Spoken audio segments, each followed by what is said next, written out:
tous. Donc Mehdi Mana, je suis directeur des Jardins d'Idées à Bavans et plus largement, plus globalement, d'une structure qui s'appelle l'Ensemblier Défi, qui est basée dans le Nord-Franche-Comté, dans le nord-est de la France, et qui est composée de différentes structures d'insertion par l'activité économique.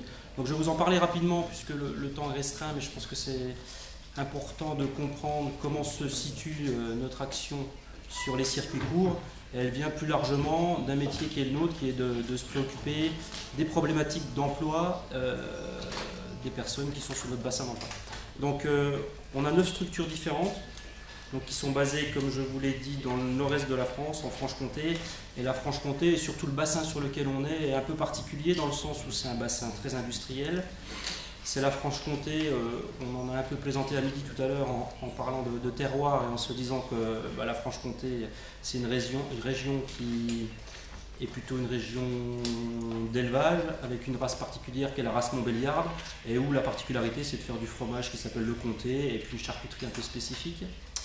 Donc plutôt, c'est pour ça qu'on verra tout à l'heure que pour la partie maraîchage c'est moins développé dans nos bassins, et on l'a vu sur la présentation ce matin de la Chambre d'agriculture, que ce n'était pas un bassin sur lequel le maraîchage, sujet dont je vais vous parler, était très répandu. Et un bassin très industriel, puisque c'est le fief, entre guillemets, des usines Peugeot, donc un bassin plutôt ouvrier, sur lequel les problématiques d'emploi sont en train d'évoluer, et déjà depuis quelques années, et où les structures comme les nôtres ont toute leur place. Donc l'ensemble des défis, c'est un groupement de structures qui sont autonomes. Je ne rentre pas dans les détails techniques et fiscaux, c'est un peu complexe, on répondra aux questions s'il y en a. Je suis d'ailleurs venu avec 2 collègues, compte tenu de l'organisation, qui n'interviendront pas directement à la tribune, mais qui pourront répondre à des questions si vous en avez tout à l'heure.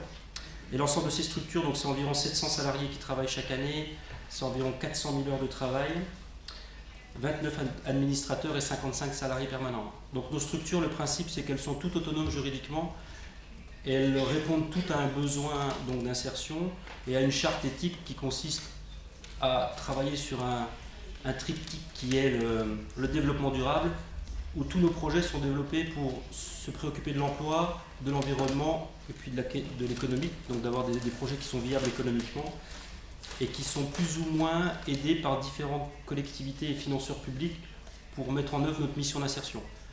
Et sans rentrer dans les détails là non plus, en gros, nos dispositifs, c'est 80% d'autofinancement, donc le produit de ce qu'on vend en termes de prestations, et 20% de financement public. Je pense que c'est important de le comprendre pour ce qu'on se dira plus tard dans les débats et les discussions.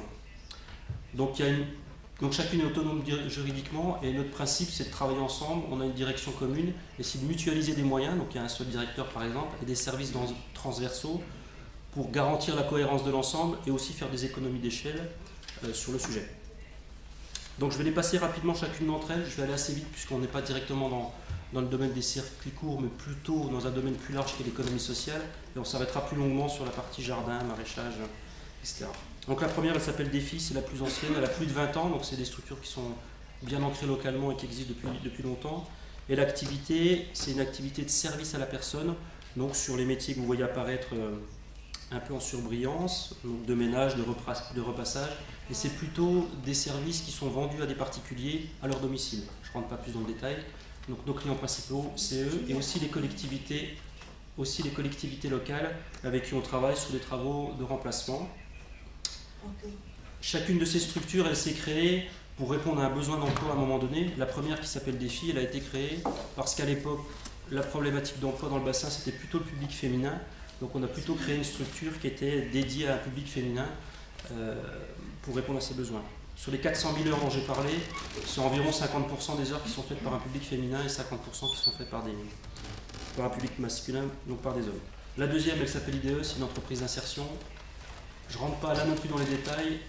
Sur le territoire français, il y a 4 types d'outils différents principaux qui servent à faire de l'insertion par l'activité économique, entre autres, qui ne sont pas financés de la même façon, qui n'utilisent pas les mêmes types de contrats, ni les mêmes types d'activités.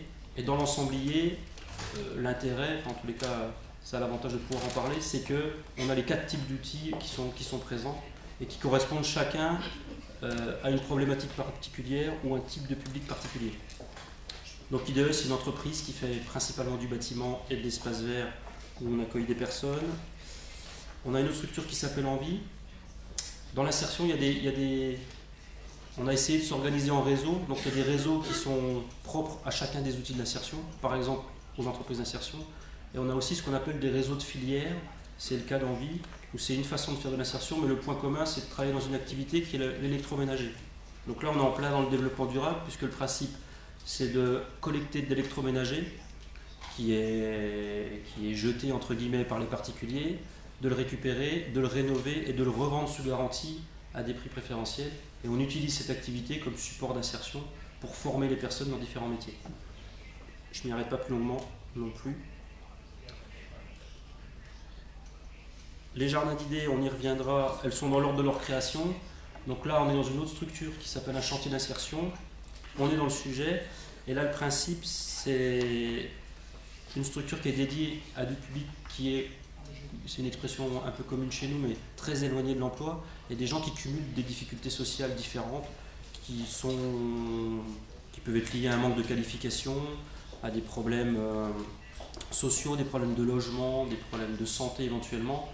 Et le principe, c'est de les accueillir dans notre structure sur une durée limitée, de résoudre les problèmes qui font qu'ils sont éloignés de l'emploi à un moment donné, par une activité qui est là le maraîchage. On adhère à un réseau national, puisque c'est un peu, pas une charte, mais c'est pas une franchise, mais c'est un concept qui consiste à développer des outils de ce genre partout sur le territoire. J'y reviendrai. Je continue avec une autre des structures. Ça va un peu vite, il y a beaucoup de données, mais j'y reviendrai si vous le souhaitez. Qui est ce qu'on appelle une entreprise de travail temporaire d'insertion.